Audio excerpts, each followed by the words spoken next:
Hello guys! Magandang hapon sa inyong lahat. This is your guest Mama sa Greek Channel, a faith healer o Zamatarder. So ngayong hapon na to, bigyan natin sabihin sa iyo ng ating mga gabay. So this is a special gabay for the month of May 10 hanggang May 16 for the sign of Capricorn. So Capri, welcome sa my channel. Ano kayong messages, advices, and spirit guides ang ating masasaga for today's video? Kanina kayang energy or kaganapan sa buhay ng mga Capricorn ng ating mga hagilap. So guys, this reading is a general reading lamang. Hindi lahat makaka-resonate. Kunin lamang po ang makaka-relate sa inyo. And comment down below kung kaninong energy ang ating nasagap. And of course, don't forget to like and subscribe my channel and hit notification bell for more videos. Update ko, maraming salamat po sa mga walang sawang pagsuporta sa aking channel, lalong-lalo na ang hindi nag-skip ng ads, saway pagpalain kayo ng Diyos at may kapal. Siksik, liglig, digo, umapaw, nabiyayang manong balik sa inyo. So let's see guys, what is the messages by sa ng ating angel spirit for the sign of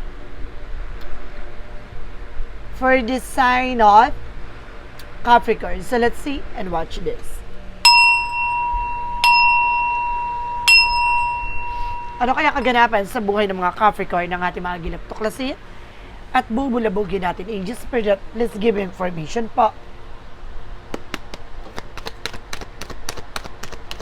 Ano kaya gusto sabihin sa'yo ng ating mga barahat?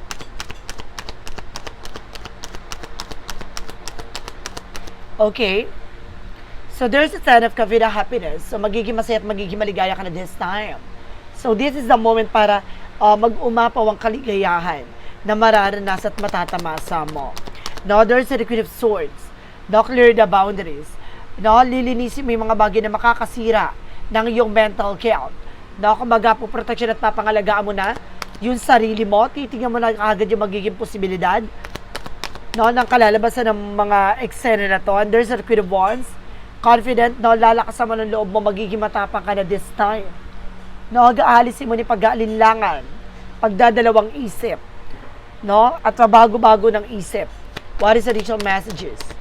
And there's something at Two of Pentacles, na magkaroon ka ng balance sa physical, mental, and emotional, na magkakaroon ka ng balance dito sa lahat ng gagawin mo. Timbangin mo yung mga bagay na makakatulong sa'yo.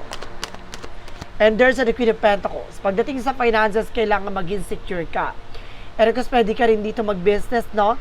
Nakikita ko marunong kang humawak ng salapi.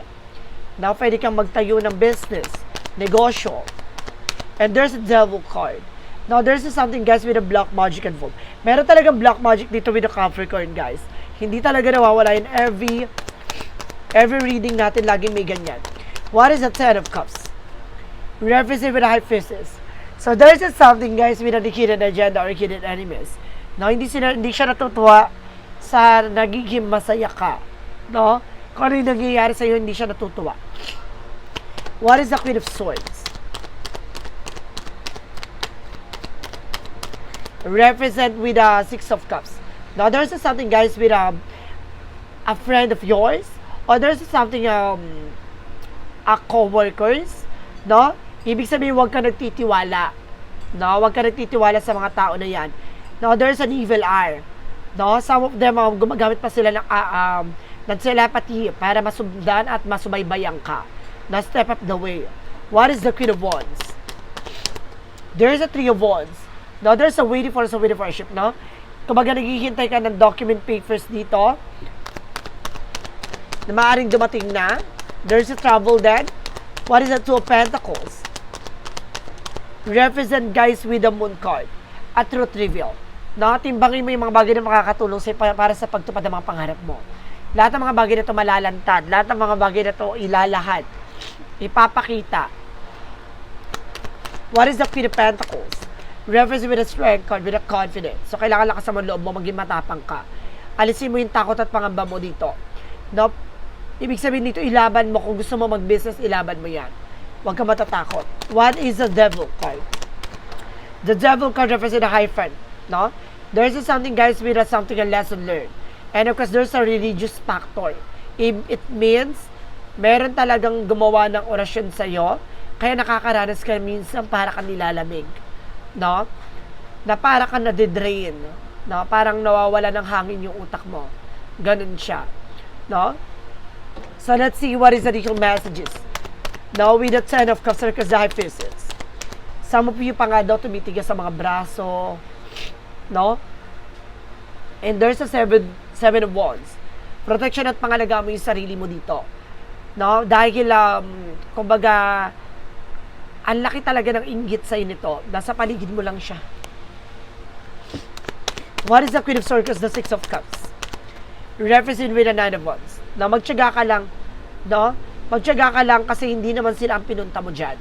Na some of you nagtatrabaho ka o some of you nasa paligid mo lang, environment mo pa, kapitbahay mo pa. No? What is the additional messages with the Queen of Wands and of course the 3 of Wands? Represent with the Emperor. Maging mature ka, maging grounded ka sa mga desisyon mo. No? Huwag ka magpapadala ng iyong emosyon. No? Lakasan mo loob mo. Gusto mong umalis, gusto mong mga ibang bansa, ilaban mo yan. What is that 2 of Cups? Because the Moon card. Represent with the 2 of Swords. There's a decision that you need to make. Na kailangan mo magdesisyon dito. Na para matupad mo kung naman yung gusto mo mangyari sa buhay mo. The Queen of Swords, the Queen of Pentacles represents that red card. Represent with the 8 of Pentacles. Mag-focus ka sa ginagawa mo. Huwag ka magpapadistract. Nalakasan mo loob mo, maging matapang ka dyan. Tuloy-tuloy mo lang yung ginagawa mo. There's a Devil because the Hierophant represents the Fool card. Now, there's something in new beginning. Na magkakaroon ka talaga ng bagong simula dyan, panibagong pag-asa. At may progreso talaga. No, it means nagkakaroon pa rin ng changes and development. No, hindi niya totally nakaharang lahat. It's good. Maasa mo baka may protection ka na. What is additional messages with an Angel Spirit for dating sa outcome? There's a temperance with something, a solid foundation. Na magiging malakas na ang pundasyon mo dito. Or either makakapag-set ka ng boundaries na kahit anong blockages wala makakapasok. That's good. And there's a King of Cups. Now there's a devoted for the person. May taong sumusuport at gumagabay sa'yo dito. It's either your person or you or also you have an ancestor, guys. And there's a 5 of Pentacles. Now some of you guys nakakaranas ka ng financial crisis and financial loss sa ngayon. But there's something Chariot card. Now there's a 2 joining forces na maaaring magkakaroon na ng changes. Basta tutukan mo raw kung ano yung target intention mo. Ano ba talaga yung purpose mo sa buhay? Yun yung gawin mo. Huwag ka magpapadistract. There's a Death card. No?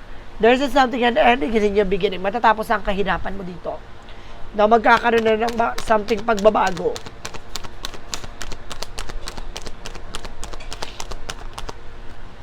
And there's a 2 of Wands. No? Choices. Pili mo yung mga bagay lang na makakatulong sa'yo. No? May mga bagay ka dito na magdadala sa'yo ng new beginning. No? Dadaling ka dito sa bagong eksena. There's something an infinite na upper layer of the head na parang binibigyan ka ng information dito na parang walang hanggang kasaganahan. No? And there's something upper layer of the head with a infinite na parang kumbaga walang hanggang simula na magsisimula ka. Na may bagong simula talaga na darating sa buhay mo. Kaya huwag kang mawala ng pag-asa. So guys, let's proceed tayo with the finances and career. No, pagdating sa love life and of course, kalusugan mo. Alamin na natin yan, so let's watch this. So guys, nandito na tayo. Alamin na natin anong ganap sa iyo pagdating sa finances and career. Okay, so this is something is with the Page of Pentacles. Invest wisely. No, magkaroon ka doon ng investment dito. Pero dapat kontrolado mo. No, hindi pwede yung magbibigay ka lang ng pera tas bahala na, hindi pwede ganon. So, kailangan monitored mo. And there's a Human Reverse something guys with the delays. Some of you nakakaranas ka ng delay, you know why? Kasi para nakatali ka pa. No? Parang, kumbaga, hindi ka pa makalaya at makawala dyan. You're feeling imprisonment. And there's a need of sword with a breakthrough at magtatagumpay ka. No? May mga bagay na magliliwanag sa'yo. May mga bagay na magdadala sa'yo ng victory. Additional messages. With that 4 of Pentacles. No? Protection at pangalaga mo ang iyong finances. No? Saving money. No? Kailangan mo magtipid, mag-ipon. And of course, there's something the Six of Swords with the transition. Na unti-unti ka rin makakalaya dyan mula sa kagipitan.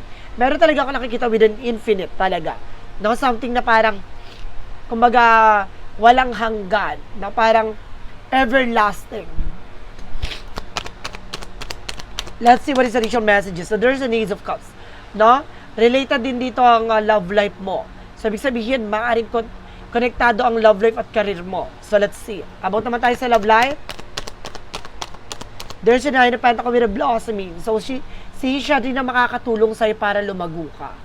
Na para maging maganda ang iyong finances. And of course, there's something, the King of Pentacles. See? Secure at masyado siyang practical. That's good. And there's a Page of Cups. Listen to your intuition and listen to your gut feeling. No, maaaring tama ang hinala mo. No, may mga instinct ka or something nararamdaman ka na alam mong about sa relationship nyo. No, may kinalaman din. And there's the Hermit card, something, a deep soul connection. No? Alam mo, related dito about sa spirituality. Maaring kumaga konektado kayo na maaring pinagbuklod at pinagsama kayo talaga ng ating poong may kapal para sa isa't isa. There's a Three of Wands, no? Magkakaroon kayo ng heart-to-heart conversation ito. Kailangan nyo ng unity, pagtutulungan. And there's the King of Swords. Mutuloy nyo yung mga bagay na hindi na nagsiserve sa inyong relationship. No? Yung mga bagay na nakakasira sa inyo. Na kailangan nyo ng respeto, kailangan nyo ng disiplina. So let's see what is additional messages tayo pagdating naman tayo sa kalusugan mo. There's a Knight of Swords, there's a Success Driver. Na magtatagumpay ka, bibilis din ang takbo ng sitwasyon. Pagdating sa kalusugan mo, gaganda na rin ang iyong pakiramdam. And there's a Five of Cups, no? May mga panghihinayang ka lang dito o may mga nararamdaman ka lang na something kakaiba. Na parang hindi mo alam kung saan nanggagaling. Parang gano'n. No? And there's a Three of Cups. No? Some of you guys, kailangan mo rin dito ng unwind, ha? Masyado ka na nai-stress. No? Masyado ka na nai-stress at masyado na mabigat yung ulo mo sa lahat ng mga pasakit-pasanin na pinagdaanan mo. And there's a Eight of Swords. No? There's a something toxic environment of toxic people, toxic co-workers, toxic family, maaring related dito sa kalusugan mo. And there's a Justice card. Huwag ka malagalala. No? Ano man yung mga bagay na ginagawa mo, there's a good karma. No? Ano man yung ginagawa nila, there's a bad karma for them. Additional messages. And there's something the Page of Wands. May magandang balita daw. Pagdating sa kalusugan mo, magiging maayos na at magiging maganda na ang pakiramdam mo. No? So, ibig sabihin dito na, kumbaga, magiging maayos na siya. No? Magkakaroon ka ng hustisya at kung ano man yung mga bagay na ginawa sa iyong pasakit, no? Para ma-depress at ma-stress ka, para magkaroon ka na kung ano na nararamdaman, babalik sa kanila yan. No? So, let's see guys, now what is the magical fire messages and advices, and of course, pick a card, yes or no. Pwede ka mag-question dito. Isa lang sa magiging tanong mo, kumbaga, isa lang ang tanong mo, pero pipili ka ng sagot with a 1, 2, or 3. Isa lang po ang magiging sagot dyan. No? Pumili ka ng tama at wasto at the same time. Comment down below kung anong number ang napili mo para malaman natin kung umabot ka ba sa reading na to. So, let's see and watch this. With the magical fire messages, represent what?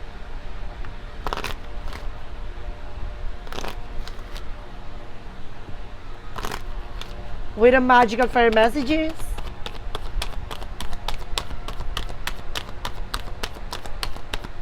and there's a dietary change. So, kailangan mo mag-diet dito, guys, no?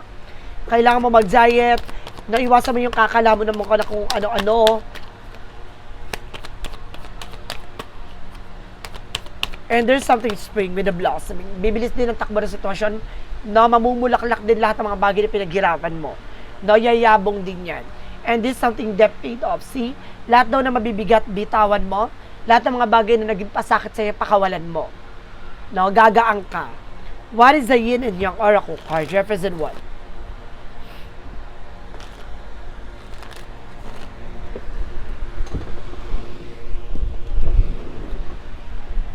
What is the additional messages when an angel spirit for yin and yang oracle card? And there's a nurture. Diba? Pagdating talaga sa love, talaga Or pagdating sa mga bagay-bagay, napakamabuti mong tao, no? Kumbaga, hindi ka humihingi ng kung ano-anong bagay. No? At kumbaga, handa kang tumulong talaga, no? And this is something gets with the guilt and sabotage. Diyan ka sinasabotahe, no? Dahil sa pagiging mabuti mo, no? Dahil sa pagiging mabait mo. Hindi ka kasi umiimik eh, no? Yan, diyan ka naabuso, diyan ka talaga tinarget, no? Dahil alam nila na hindi ka magsasalita. And this is something twin flame, no? Twin flame kayo na person mo. What is additional messages with an angel spirit? Now with the synchronicities. Four synchronicities represent with the dreamer. Some of you guys nananaginip ka or may mga pangarap ka na matutupad na. And of course, there is something summer. No, ngayong summer season talaga maaaring masagot na lahat ng katanungan mo. Or this is the moment para mag-unwind ka na. No, para ma-refresh yung utak mo. No, and this is something synchronicities. No, there's a signs na nakakatanggap ka ng mga mensahe sa panaginip mo with an angel's number, angel signs, no? Kung baga may mga panaginip ka, for example, nananaginip ka ng tubig, apoy, no, pera, lupa, dumi, ano man yung mga bagay na yan, may ibig sabihin yan. And this is something, guys, with a strength and with a confidence. So, kailangan mo lakasan ng loob mo. Maging matapang ka. Alisin mo yung takot at pangamba mo. What is the romance angel for a mystic love oracle deck? Represent what? Represent with the divine intervention. So, may paalala sa yung ating divine. Na lahat ng mga bagay na gagawin mo magre-reflect sa'yo. So, kailangan mag-ingat ka. And this is something a single, not in relationship. You are also being a single. Hindi ka pa ready to mingle. Charis. And because this is something gets with the third party. May third party talaga dito. No, lagi kang kumbaga kinainggitan. Or may third party talaga, literal na third party. What is the angel's number? Represent what? What is the angel's number? Represent with a 999 for a lesson learned. So, matuto ka na sa mga bagay na pinagdaanan mo. Madala ka na. No? Take stock of your accomplishment and how you arrive of them. This is a reminder to maintain optimism and drive towards your goal. Maintain your momentum and know that the power of heaven have your back. You made it and rewards goes to you. So, see, ibig sabihin dito, mananalo ka din dito at the end of that time. So, kailangan mo lang matuto. Kailangan mo lang talagang tumutok at mag-concentrate sa ginagawa mo. Huwag ka magpapadistract. At gawin mo yung mga bagay na gagawin mo. At mahalin mo yung mga bagay na nangyayari sa'yo ngayon. So, let's see what is the Money Move Oracle deck.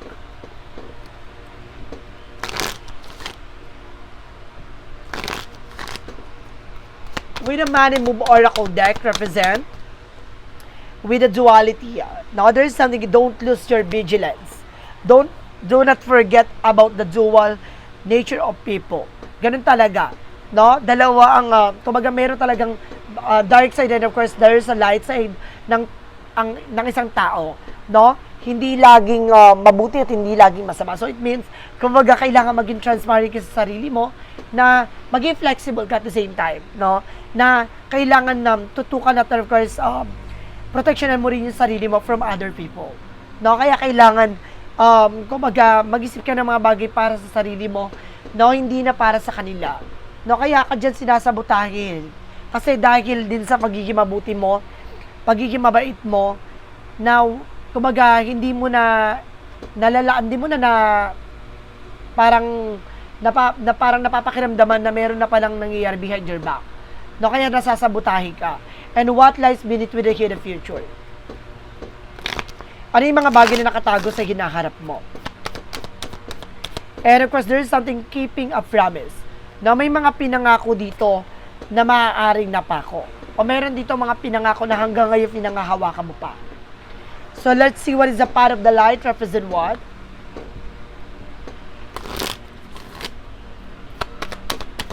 What is the path of the light? There is something dispersion.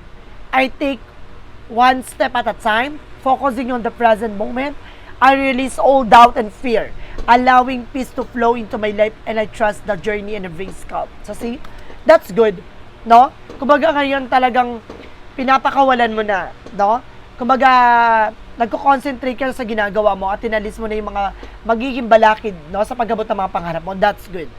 No, nanatili ka ng kalmado. And the shadow work represent what? O yun yung kailangan mong gawin. No, alisin mo yung takot at pangamba mo. Bigyan mo ng kapayapaan yung sarili mo. Huwag mong i-please yung isang bagay para lang magustuhan kanila. No? Kailangan mo pakawalan ng sarili mo sa mga taong hindi ka naman nagugustuhan o hindi ka tanggap kung saan man. No? Sa lahat ng aspeto yan, kailangan mong proteksyonan yung mental health mo. No? Hindi lang physical, mental, and spiritual, and material. And there's a soul mirror. No? Open your heart and healing union. Other reflect your own relationship with yourself. No? Katulad ng nangyayari dito, na kumbaga buksan mo ang puso mo sa kagalingan. No? Tignan mo ang sarili mo na may maganda pang kahihinatnan. No? May mga bagay din dyan katulad ng isa daw sa lamin na kapag nabasag ng tiwala, hindi mo na mababalik pa yon. Ganun na yon. So, kailangan mo pakawalan yung sarili mo from this regret and disappointment. So, let's see what is clarifying for love situation. For clarifying for love situation represent with a boundless spirit, your only limits are the ones you put on yourself. Diba? Kumbaga, bigyan mo ng limitasyon yung sarili mo na kumbaga, wag mong i-please yung mga tao sa paligid mo. No? Bigyan mo ng limitasyon yung sarili mo na mas piliin mo yung kapayapaan, mas piliin mo yung kalayaan sa kaisipan. No? Huwag mong pipiliin yung mga tao na hindi ka gusto. No? Ibig sabihin dito, hayaan mo sila sa lahat ng ginagawa nila. Kung alam mong mali, mali. Kung alam mong tama, tama. Ganun lang yon. No? Huwag mong ilapit yung sarili mo sa isang bagay na hindi magiging maganda daloy ng eksena mo. No? Matuto ka na sa mga naging leksyon mo sa nangyari na pinilit mo isang bagay o pinilit mo yung sarili mo sa isang bagay o isang tao na hindi ka naman talaga niya tanggap at hindi ka naman talaga niya gusto. May ganun talagang tao eh. No? Na parang kahit na wala ka naman pinakitang mali, ganun. Kumbaga parang irritable sa'yo. So, ibig sabihin hindi kayo konektado. No? Kaya kailangan mong kumbaga umalis dyan, no? Pakawalan yung sarili mo. Huwag mong ikulong yung sarili mo sa negatibong mundo. It's a very toxic. So, let's see what's the clarifying for life situation.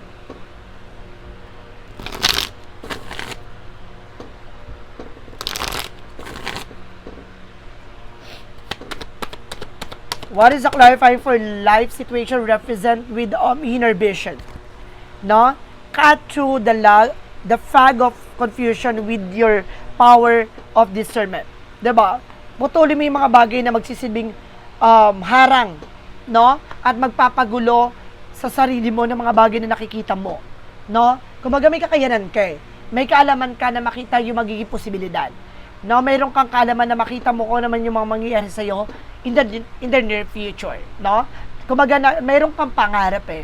May gusto kang marating, may gusto kang mangyari sa buhay mo, no? Alisin mo yung magsisilbing bagay na yun. Yun yung sinasabi na fog of confusion. Yun yung mga tao na pilit guguluhin ka, pilit nakakarangan ka para hindi mo makita kung ano yung magiging magandang kahihinatan sa sarili mo. 'Di ba? Kung itong bagay na to, itong tao na to makakasira sa mga pangarap mo, kailangan mo silang alisin. No? Kailangan mo silang tanggalin sa buhay mo. So let's see what is the pick a card, yes or no. So let's watch this. With the pick a card, yes or no, guys. Andito na tayo with the pick a card, yes or no. Wala na tayong paligoy-ligoy pa, no, guys, no? Umpisahan na natin, let's start tayo with the number 1. Ito yung mga nakapili ng number 1. And there is a yes. Beauty and growth surround you, cherish it. No? Napapalibutan ka ng ganda at kumbaga mas malawak na halaman. No? Mas malawak na magandang kinabukasan. So, kumbaga, sinasabi dito na lasapin mo, namnamin mo, pahalagahan mo yung mga bagay na yan.